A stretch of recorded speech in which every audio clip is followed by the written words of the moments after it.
In Australia, once you finish uni, you apply for a job, you do your interview, and then you get a 1 year contract with a specific hospital of your choice. Ward nursing, where you have another nurse working with you for 8 patients, and sometimes you are short staffed, so you have to take care of like 10 patients. Being short staffed with the amount of workload that you need to do, you cannot look after your patients quite well. If you were in their position, you wouldn't want to be lying down in bed, just soaked, like your nappy soaked in poo or pee, you know?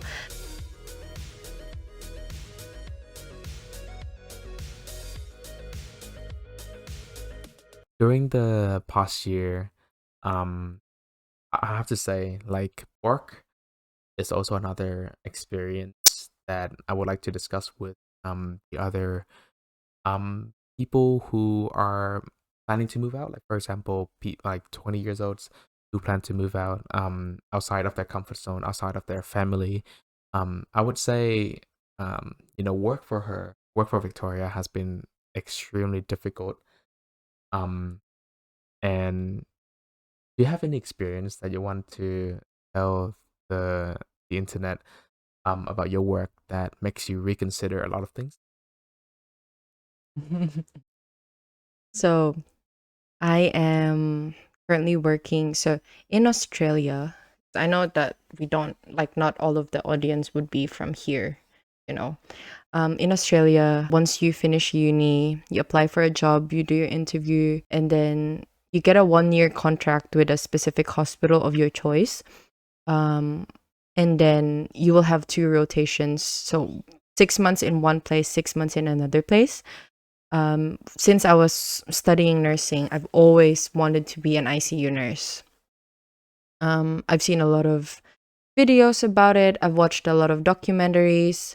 I've had my placement, as a student nurse, and I could see that I could see myself working there. So I was working towards that goal of being an ICU nurse. So for my first rotation, I was in a stroke ward, and it was very heavy, but I did learn a lot of things in terms of teamwork, in terms of fast-paced environment, that you have to be quick in identifying stroke-related symptoms, and then what to do with that. But that was already quite heavy for me. And then I realized that ward nursing, where you have another nurse working with you for 8 patients, and sometimes you are short staffed, so you have to take care of like 10 patients, and there's only two of you. You can only do so much for the patients. And then I went into this degree because I love looking after people, not only my family, but also, other people. That's why I went Yeah, into fair. nursing. But then I realized being short staffed with the amount of workload that you need to do, you cannot look after your patients quite well. Sometimes you end up telling them, hold on, I can't go to you yet, even if, your patient is already surrounded by poo, or his what is it? His nappy is already filled with pee. Like, you need to change it, because if you were in their position, you wouldn't want to be lying down in bed, just soaked, like your nappy soaked in poo or pee. If they were able to do it by themselves, they would, but they need my help, or they need the nurse's help to do it. But we just don't have the capacity to do it as soon as we could, because we have other patients that are in much need. And then that's when I realized, oh, hold on, ward nursing isn't for me. And then for my next rotation, I got into ICU, which I really loved. And it was good. It was really, really good at the start. Until I mean, the thing with ICU is you look after different kinds of patients. Unlike in the stroke ward, I know what I'm going to look after. Every single day, I know that, oh, I'm just going to look after patients who had a stroke, who had neurological problems. But with ICU, every single day is different. So with ICU, you never get the same patients twice. That's what I said. So Monday, you could be taking care of a traumatic brain injury because they fell off the ladder or they fell off the stairs while they were working, and then Tuesday you're taking care of someone who is drug intoxicated or who needs an airway, an artificial airway. That's why you've got a breathing tube inside. So for me, with ICU nursing, you learn a lot because you're not allowed to take care of hard patients to look after until you've got enough knowledge. And that's why I wanted to be a nurse. I want to challenge myself mentally. But the physical side of it was the one that was taking a toll. Like, Yeah. And because of all the stories that you told me, it makes me really feel bad and more respect for nurses as well because of how many things they have to go through on a daily basis. Um, which also goes to the point of valuing money that we make. yeah. So when we first moved out, we didn't think too much about money because it's our first time moving out together. And we were like, oh, let's enjoy life. Not We're enjoy life in a way where, oh, we're always spending money. yeah, We're just like a couch, You don't want to buy like a secondhand couch we that like which sounds fair. Like we don't want to cheap out on things. Um, things and that are useful. everything that we buy are new. And there are some things that we don't even want to cheap out on, like for example our TV unit. Um, you know, but because of the work that she does and that we do in particular, it makes us respect money a lot more. Um, Now we always think about how much we have to spend, and is it actually worth spending on those kind of things? Like for Yeah. example, the TV unit that we have currently is about I think about $100 on Mm, because we bought it at Kmart. But if you go to IKEA, like 600. that TV unit can go up to $300 $400. Um, and even the wardrobe that we have, we got like a portable one. Yeah. I How got much you bought it for? I got that for 35. Yeah, exactly, like $35. If And you if you buy it from Kmart, it probably will be like 200, 150 or 200. something like that, yeah, like there are things on Kmart that we can consider, but there are also things on the internet, like for example in other websites that are Mm. considerably cheaper. eBay, Amazon. eBay, Amazon, those kind of websites are probably the go-to ones if it's something for consumption. Like if it's for food or skincare, I wouldn't recommend anyone to go to eBay or Amazon just because we don't know where it comes from. Um, but if it's stuff around the house, stuff that we don't consume or put on our skin, um, definitely try to cheap out a bit on those. Yeah. Because every dollar counts. Yeah, that's true. Especially now that we're planning to do a lot of things next year. Money has never been more important than ever. Mm, Um, and I just think that if we can save up as much as we can, even just on a little stuff, you know, um, then it goes a lot in the long run. yeah. Yeah, that's another learning lesson that we have learned the past year is if there are things that you can cheap out on, definitely should cheap out on those. Yeah, Yeah. and like even for food, what we do is we do, I think, fortnightly grocery. Is it weekly to fortnightly Weekly to grocery? fortnightly It groceries, yeah. depends, and then I cook like Of a a week lot, work, a week, worth. a week worth of food where we can just keep reheating, um, Instead of eating out like more, all yeah. the time Even though because we do eat out occasionally, it uh, doesn't cost us it doesn't much. cost as much as before. Like before, we used to eat out a lot. I remember when we still haven't moved out, we would have eaten out like Every single meal. every single meal or something like that, just because we're not bothered cooking. We're not, yeah, I mean, the reason why I was doing that was because I want my own space for cooking. I like cooking. I love cooking, but I feel like I need, There are a lot of restrictions. yeah. Yeah. But even then, we should at least try to get some microwavable food or like Mm, make something that we can microwave. but we didn't. But We we didn't. didn't. We ended up just going out every single day It was to eat good. out. It was good though. Yeah, it was good. It was good.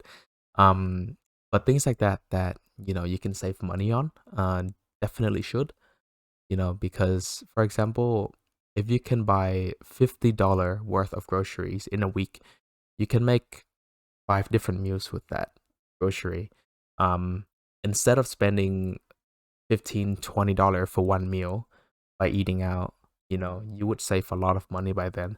It's not only about eating out too. Like for example, if we do like a major grocery from Costco and Aldi combined, it would be 300 Yeah, or but 400. that will only be But like 300 every fortnight. it's not even every fortnight. So for example, Yeah, we still got food from Aldi that we bought like a month ago that part we left in the fridge. like part of what we buy is, for example, laundry detergent or air freshener, or like extra plastic bags for the bins, um kilos of meat, like we buy salmon, we buy pork, we buy beef, Yeah, and I think that's why it's a little bit expensive. But because we do have to buy protein. We have to yeah, have like a balanced diet. but it lasts for a long time. It's not only for just a few days. Yep, it lasts for the entire 2 weeks or even more. Mm, Like I swear, there are things that are in a freezer that I think we have bought like over a month ago yeah, that we and haven't it's still started there. cooking yet. Yeah, But which is fine because our freezer at the moment is it's good. Like it's freezing up everything, so it's yeah, not like a meat gonna spoil there. yeah. Yeah. Um, but after the family struggles, we have learned a lot about not rushing things. Mm, Before you rush things, just take a seat, take a deep breath, think about it through, yeah. um, and then plan out things before you make a decision for it. And to also not to overspend on things, because at the age of 22, when you first start out working, money is a very important saver. Um, Not just because money will help you a lot in the long term run. Like people say, you cannot buy happiness with money, but I don't agree with that. I feel like money can buy anything as long as um makes you happy. They say that money can't buy happiness. It's because of the bond or relationship you've got with other people. Yeah, I guess it's fair. But if you don't think about the relationship or your bond with, for example, your family, your wife, your girlfriend, your friends, if you don't think about that, then yes, money can buy happiness. Like your happiness is having a nice skin, then you can buy like, your skincare products. If you've got enough money, then you will have, nice glowy skin. Yeah, yeah. It depends on how you look at it. Because I remember having this conversation with my dad before, and we both did agree that money cannot buy happiness. But now that I've got a different perspective on things, I do realize that in the way that I think, or in the way that I see it, money can buy happiness. It just depends on how you Use it. interpret. Yeah. Yeah. So not rushing on things, spending money wisely. I mean, some people, because they're 22, they're young, they want to explore, they want to travel, they want to eat different foods. I mean, who doesn't go through that stage, right?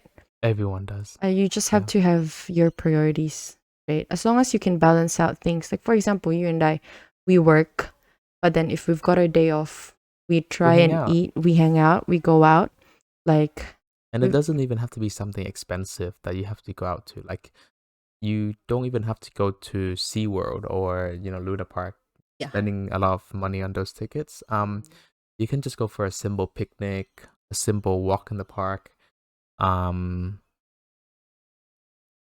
yeah, since we're living in Australia, going to the beach, swim at the beach is definitely a must. Yeah, that's another thing to consider. Doesn't have to be expensive. It really depends on what you want for your life. If you're looking for, having a goal of buying a house, buying an investment property, making sure that you're not working your whole life, because I think we plan to retire when we're We plan to retire as 50, soon as possible. 45, 50, Hopefully. Yeah. things like that. Hopefully, that's why we got to work hard while still maintaining, a proper relationship with everyone. Yep. Don't lock Yeah. yourself inside the house. Yeah. 'Cause that's one thing we also, I guess, realized because of everything that happened. We did at one point turn ourselves away from people. Yeah, especially with my friends who are there for me a lot of the times, Mm, and your friends as well. yeah. Um, and with something that we cannot talk about, Yeah. definitely. But One of our friend who is listening would probably, like, a few of our friends would a few of probably our understand friends would understand what it what we're is. talking about. But But after we've been through, we kind of locked ourselves away from everyone. You because know we were still trying to process the what's going situation. on. Yeah. Yeah.